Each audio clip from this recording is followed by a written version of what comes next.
नमस्कार, आप देख रहे हैं नेक्स्ट न्यूज पॉलिटिकल बाइट। मैं हूं आपके साथ आकाश त्रिवेदी। दर्शकों, आप सभी का स्वागत है हमारे आज के खास प्रोग्राम क्वेश्चन मार्क कुछ तो में। दर्शकों, आज बात करेंगे देश की सियासत में चल रहे अकबरुद्दीन के उस बयान को लेकर जिसके बाद से माहौल एक बार ज्यादा गरमाया हुआ। दर्शकों, आपको बता दें, अकबरुद्दीन एक सभा को संबोधित कर रहे थे। इस बीच अकबरुद्दीन ने ऐसा बयान दे डाला जिसके बाद से ही पुलिस कर्मियों से लेकर तमाम नेता चिंतित हैं। आपकी जानकारी के लिए बता दें कि अकबरुद्दीन ने अपने भाषण पर पुलिस वाले को ही धमका दिया। जी, आपको बता दें कि जिस तरीके से अकबरुद्दीन भाषण दे रहे थे, इस बीच एक पुलिस वाले आते हैं और उनको बताते हैं कि अब समय हो चुका है, आप अपनी स्पीच को बंद कर दें। ऐसे में अकबरुद्दीन भड़क जाते हैं और उल्टा उसी पुलिस वाले को धमकी देने लगते हैं कि किसी माई के लाल में दम नहीं कि मुझे रोक ले, मेरे बाइट का या मेरे स्पीच का अभी 5 मिनट बाकी और मैं पूरा स्पीच देकर जाऊंगा और किसी में दम है तो मुझे रोक के दिखा दे। दर्शकों, आपको बता दें, ये बयान आने के बाद से ही सियासत में भूचाल सा गया। वहीं उनके भाई ओवैसी से जब इस बारे में पूछा गया तो उन्होंने भी कहीं ना कहीं अपने ही भाई का समर्थन करते हुए जवाब दे डाला। उनके भाई का कहना था कि उसने कुछ बोला है तो सोच समझ के बोला होगा या फिर उसने उत्तेजना में आके बोला होगा। वहीं आपको बता दें कि इसके बाद से ये वीडियो इस कदर वायरल हुआ कि ये वीडियो मीडिया पर पहुंच गया और मीडिया के पास ये वीडियो पहुंचने के बाद जब मीडिया उनसे बातचीत करती है, उनसे पूछती है, तो वो जवाब देते हैं कि जो डीएसपी है वो झूठ बोल रहा है, मैंने ऐसा कुछ नहीं कहा। उन्होंने जो कहा वो मनगढ़ंत कहानियां हैं। मेरे पास वीडियो है, मैं आपको वीडियो दिखा दूंगा कि मैंने अपने बारे में और अपनी बाइट पर उनको क्या कहा। इसके साथ आपको दर्शकों बता दें कि जब मीडिया कर्मियों से एक शब्द और पूछा गया, एक सवाल पूछा गया कि आपने इस प्रकार की बातें जो कही, क्या वो कहना सही है? तो ऐसे में अकबरुद्दीन कहते हैं कि मैं आपके घर में जाऊं, आप कुछ कर रहे हो और अचानक से जाके आपको मैं परेशान करना शुरू कर दूं, आपको रोकना शुरू कर दूं, तो आपको कैसा लगेगा? तो क्या पुलिस ही बोलना जानती है? क्या पुलिस ही टिप्पणी करना जानती है? हम भी टिप्पणी करना जानते हैं, हमें भी बोलना आता है और हमने अपनी बात को रखा। लेकिन अकबरुद्दीन ने जिस तरीके से अपनी बात को रखा वो काफी ज्यादा चिंताजनक था। अकबरुद्दीन ने जिस प्रकार के शब्दों का इस्तेमाल किया, जिस प्रकार की उनकी भाषा शैली थी, वो कहीं ना कहीं सवाल खड़े करती है। इस तमाम मुद्दों पर बात करने के लिए हमारे साथ हमारे सहयोगी अक्षय हैं। उनसे जानने का प्रयास करेंगे कि आखिरकार अकबरुद्दीन ओवैसी का ये जो घमंड है वो कब जाएगा। अकबरुद्दीन ओवैसी आखिर क्यों इस तरह के बयान देते हैं? ना सिर्फ पहली बार ऐसा हुआ है जब अकबरुद्दीन ओवैसी ने ऐसा बयान दिया, ऐसे कई बार हुआ है जब वो बयान देते हुए नजर आए। अक्षय, आपसे सवाल रहेगा कि आखिरकार अकबरुद्दीन ओवैसी के मन में ऐसा क्या चलता रहता है? ऐसी कौन सी सियासत का उन पर नशा सवार है कि वो सामने वाले को नहीं समझते, पुलिस को कुछ नहीं समझते, और ये बात कर ले तो वहां की जनता को भी कुछ नहीं समझते, जो हैदराबाद की उनकी अपनी जनता है। देखिए, अगर जिस तरह से यहाँ पर अकबरुद्दीन ओवैसी ने ये बयान दिया है, ये सबसे पहले तो निश्चित तौर पर बेहद ही निंदनीय बयान है। जिस तरह से एक यहाँ पर ऊंचे ओहदे पर विराजमान एक पुलिस अधिकारी ने कहीं ना कहीं उन्हें कानून के पालन करने के लिए कहा और कहीं ना कहीं एक तरह से हम कह सकते हैं कि उन्हें चेताया कि आपका समय पूरा हो चुका है। लेकिन इतने मात्र भर सुनने से ही अकबरुद्दीन बौखला गए और भरे मंच से उन्होंने कई तरह से यहाँ पर बुरी तरह यहाँ पर जो है गलत शब्दों का इस्तेमाल भी किया और एक गलत भाषा से गलत यहाँ वाक्यों का इस्तेमाल करके वहां उन्होंने जो उक्त पुलिस अधिकारी थे उनको फटकार लगाई। इसके अलावा जिस तरह से यहाँ पर आपका सवाल भी रहा कि अकबरुद्दीन ओवैसी आखिर क्यों इस तरह के बयान लगातार देते हैं, क्यों हमें उनके मुंह से लगातार इस तरह के बयान सुनने को मिलते हैं, तो देखिए, मेरा तो मानना है कि कहीं ना कहीं उनके दिमाग पर सियासत हावी है। मुख्यमंत्री जो है वहां पर केसीआर, यहाँ तेलंगाना के उन्हीं की समर्थित पार्टी है यहाँ पर एआईएमआईएम और उसके बड़े नेता है यहाँ अकबरुद्दीन ओवैसी, और कहें कि पार्टी भी उनकी है। अगर मैं ये कहूंगा कि अकबरुद्दीन ओवैसी की ही एआईएमआईएम है तो भी कहना गलत नहीं होगा, क्योंकि उन्हीं के भाई असदुद्दीन ओवैसी और वही यहाँ पार्टी के प्रमुख हैं। तो ये पहली बार नहीं, इसका आपने जिक्र भी किया, यहाँ अकबरुद्दीन ओवैसी के द्वारा इस तरह का बयान आया। मैं एक पहले बयान का भी यहाँ जिक्र करना चाहूंगा कि करीबन 3 से 4 साल पहले अकबरुद्दीन ओवैसी ने ऐसी ही एक जनसभा को संबोधित करते हुए एक बेहद ही सांप्रदायिक बयान दिया था, जिसको शायद मैं यहाँ पर कोट भी ना कर पाऊं, क्योंकि उनके उस बयान से कहीं ना कहीं जो सांप्रदायिक माहौल था वो बहुत ही ज्यादा तनावपूर्ण हो गया था। तो उनके इस बयान के पीछे भी मुझे सीधे तौर पर जो वजह लगती है वो केवल यही है कि उनके दिमाग पर सियासत बुरी तरह हावी है। और केवल अकबरुद्दीन ओवैसी नहीं है, यहाँ पर वारिस पठान भी है, एआईएमआईएम के ही नेता, जो भरे मन से इस तरह का एक सांप्रदायिक तनावपूर्ण बयान दे चुके हैं। उन पर भी कई यहाँ कार्रवाई हुई थी, लेकिन जो बयान है इन तरह के नेताओं की, इस स्तर के नेताओं का मैं स्तर यहाँ शब्द इसलिए इस्तेमाल कर रहा हूँ क्योंकि इस तरह के बयान ये भरे मंच से देते हैं, इस तरह यहाँ ऊंचे ओहदे पर विराजमान पुलिस अधिकारी को इस तरह के यहाँ शब्दों का इस्तेमाल करते हैं। तो आप यहाँ पर अंदाजा लगा सकते हैं कि इन नेताओं का क्या स्तर है।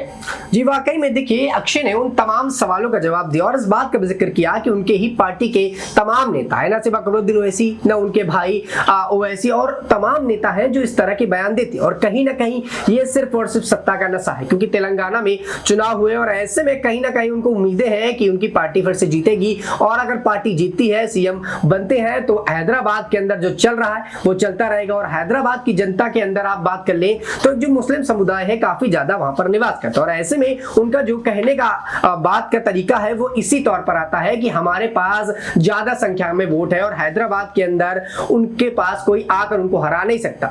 आपको बता दें कि ऐसे में उनके भाई ओवैसी का भी बड़ा बयान आया था और उन्होंने राहुल गांधी पर निशाना साधा था। उनका कहना था कि राहुल गांधी के अंदर इतनी दम नहीं कि हैदराबाद आकर चुनाव लड़ सके, अगर आप में दम है तो यहां आकर आओ, यहां हमसे आकर मुकाबला करो, क्योंकि तुम्हारे अंदर दम नहीं। वहीं उन्होंने इस बात का जिक्र किया कि जितने राहुल गांधी के पास तेलंगाना में सीटें हैं उससे ज्यादा तो सीटें मेरी बुलेट की गाड़ी में है। इस तरीके से उनके भाई ने ही जब विपक्षी पार्टी के नेताओं पर हमला बोल दिया तो फिर छोटे भाई कहां कम रहने वाले थे, उन्होंने भी पुलिस वाले को धमका दिया। ऐसे में जो उनका वीडियो था वो जरा देखिए आप। देखा दर्शकों, तो किस तरीके से एक माहौल बना हुआ था, एक बात चल रही थी और वो भाषण दे रहे थे और पुलिस वाले एंट्री करते हैं और उनको खदेड़ दिया जाता है। आप देखिए कि स्टेज पर वो चढ़ते हैं और इसके बाद से अकबरुद्दीन ओवैसी इस कदर भड़क रहे होते हैं कि खदेड़ देते हैं और अपने बयान पर एक बात का जिक्र करते हैं कि आपको क्या लगता है कि मैं चाकू छुरी से डर गया हूं, आपको क्या लगता है कि मैं इन तमाम लोगों से डरता हूं? मैं डरने वाला नहीं हूं और इनकी दम नहीं है कि मुझे यहां से हटा दे। सोचने वाली बात दर्शकों यहां पर एक ये होती है कि जिस वक्त उन्होंने ये बयान दिया, जिस वक्त उन्होंने ये शब्दों का इस्तेमाल किया, वहां की जनता उनके ही समर्थन में थी। तो कहीं ना कहीं हैदराबाद के अंदर उन्होंने जो अपना दबदबा बनाया हुआ है, जो जनता के बीच में पैगाम देते रहते हैं, उससे कहीं ना कहीं जो जुड़ाव है। और सबसे ज्यादा इसमें देखा गया वो थे युवा। देश के अंदर युवा सबसे ज्यादा विचलित हो रहे हैं। अगर कोई भी नेता उनके धर्म पर आकर आगे बयान दे देता है, उनके बारे में बोल देता है, तो वो युवा भूल जाते हैं कि वो देश के लिए क्या मायने रखते हैं, देश के भविष्य के लिए क्या मायने रखते हैं, और वो जाति धर्म में बंटकर इस कदर के काम करने लगते हैं। आप देखिए वीडियो में कि जो युवा उनके बयान के बाद से कितना ज्यादा शोर मचा रहा, कितना ज्यादा समर्थन दिखा रहा है कि आप जो बोल रहे हैं सही है। और उस वक्त वहां पर जो पुलिसकर्मी मौजूद थे वो चले जाते हैं। इस बीच कोई भी ऐसा इंसान नहीं था जो पुलिस वाले की तरफ हो, सब अकबरुद्दीन ओवैसी की तरफ होते हैं। वही जब इनका वीडियो वायरल होता है, वीडियो जो है चर्चा में आता है, तब इनसे पूछा जाता है तो ये अपने ही बात से पलट जाते हैं। वो कह देते हैं कि डीसीपी झूठ बोल रहा है, पुलिस वाले झूठ बोल रहे हैं, मेरे पास वीडियो है, आप देख लीजिए। आपके पास वीडियो है तो हमारे पास भी तो वीडियो है, जो आपने खुद बोला और वायरल हुआ, उसके बाद ही ये कार्यवाही हुई।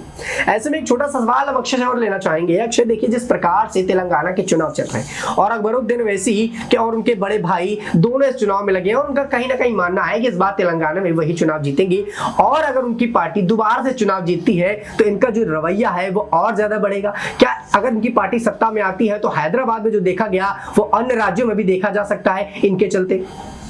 देखिए, मुझे लगता है कि जो बयान यहाँ अकबरुद्दीन ओवैसी के द्वारा दिया गया, हालांकि वो कहीं ना कहीं बयान नहीं था, वो एक अचानक से हुई हुई घटना थी। जिस तरह यहाँ अपना संबोधन दे रहे थे अकबरुद्दीन ओवैसी और जैसे ही वहां पर डीसीपी ने उन्हें रोका, उन्हें चेतावनी दी कि आपका समय पूरा हो चुका है, आदर्श आचार संहिता का उल्लंघन अब माना जाएगा अगर आप आगे अपने जो बयान जारी रखते हैं। तो उसके बाद ही जैसे उन्होंने यहाँ फटकार कहीं ना कहीं एक तरह से पुलिस वाले को लगाई, यहाँ पर डीसीपी को लगाई, तो मुझे लगता है वो चीज कहीं ना कहीं सोची समझी या कहीं कि एक बयान नहीं था। लेकिन यहाँ पर जिस तरह से आपने यहाँ पर उनके रवैये का जिक्र किया, तो मुझे लगता है कि इस तरह का रवैया खास तौर पर चुनावी माहौल में और ज्यादा नेताओं के द्वारा देखने को मिलता है। जैसे कि हम सभी जानते हैं यहाँ पर कि 30 अक्टूबर को यहाँ तेलंगाना की 130 विधानसभा सीटों पर मतदान होना है और फिलहाल AIMIM यहाँ पर BRS के साथ यहाँ गठबंधन में है, जिसकी यहाँ पर गठबंधन वाली सरकार तेलंगाना में चल रही है। जिक्र आपने इस बात का भी किया कि अगर यहाँ पर अकबरुद्दीन ओवैसी या AIMIM और राज्यों में जो है अपनी जो है पैठ जमा पाती है और अगर वो सरकार में भी भविष्य में और राज्यों में देखने को मिलती है, तो क्या वहां पर भी इस तरह के हालात देखने को मिलेंगे? तो देखिए,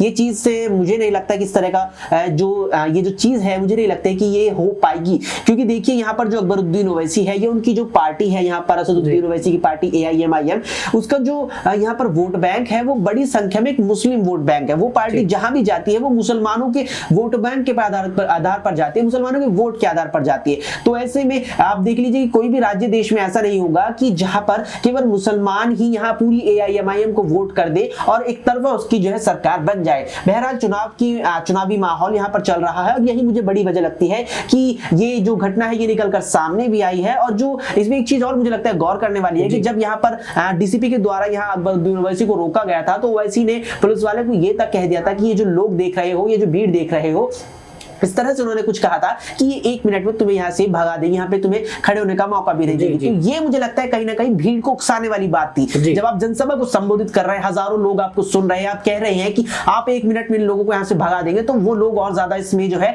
उत्साहित होंगे, उससे कहीं ना कहीं और ज्यादा उग्र भी वे लोग होंगे। तो लोगों को कहीं ना कहीं उग्र करने की वो मुझे लगता है एक बयान उन्होंने वहां पर पुलिस वाले को लेकर के दिया। और ये एक और चीज मुझे लगता है यहाँ पर गौर करने वाली ये है कि जब यहाँ पर जो ये विवाद हुआ, जब अकबरुद्दीन ओवैसी ने डीसीपी को ये शब्द कहे, तो यहाँ पर गौर मुझे लगता है ये करना चाहिए कि उन्होंने ये शब्द मंच पर आकर बाकायदा माइक के आगे आकर कहे, जबकि इस बीच में मंच के एक कोने में भी गए जहां पर वो पुलिस वाले मौजूद थे, उनसे जाकर उन्होंने अपनी कुछ बातें कही। उसके बाद वापस में मंच पर लौटे, मंच पर बिल्कुल माइक पर लौटकर उन्होंने ये बातें कही, यानी कि जनता को संदेश देने की कोशिश की कि हाँ आप हमारे साथ हैं, हम तो आपके साथ है ही, लेकिन आपकी जो भीड़ है ये हमारे साथ है, इसीलिए आप 1 मिनट में लोगों को यहाँ से भगा देंगे। तो पूरी तरह से मुझे लगता है ये एक तरह से चुनावी माहौल को ही कहीं ना कहीं और ज्यादा गर्म करने की कोशिश है।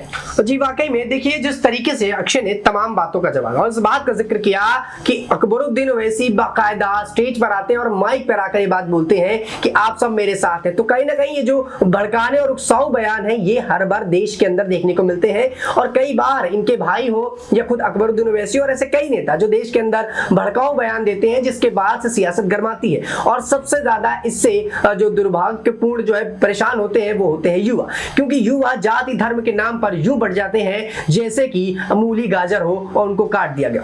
दर्शकों इस मुद्दे पर आपसे भी एक आखिरी सवाल रहेगा और आप अपनी बात हमें कमेंट बॉक्स में जरूर बताइएगा कि देश के अंदर इस वक्त जो सियासत गरमा रही उसके पीछे राजनेताओं का हाथ है, देश में इस वक्त जो हालात पैदा हो रहे हैं उसके पीछे किन नेताओं का हाथ है, क्या देश के अंदर सचमुच राजनेता भ्रामक जानकारी फैलाने का काम कर रहे हैं? आप अपनी राय हमें नीचे कमेंट बॉक्स में जरूर दीजिएगा। फिलहाल के लिए इतना ही। देश दुनिया की तमाम खबरों से जुड़े रहने के लिए देखते रहिए नेक्स्ट 9 न्यूज़ पॉलिटिकल बाइट।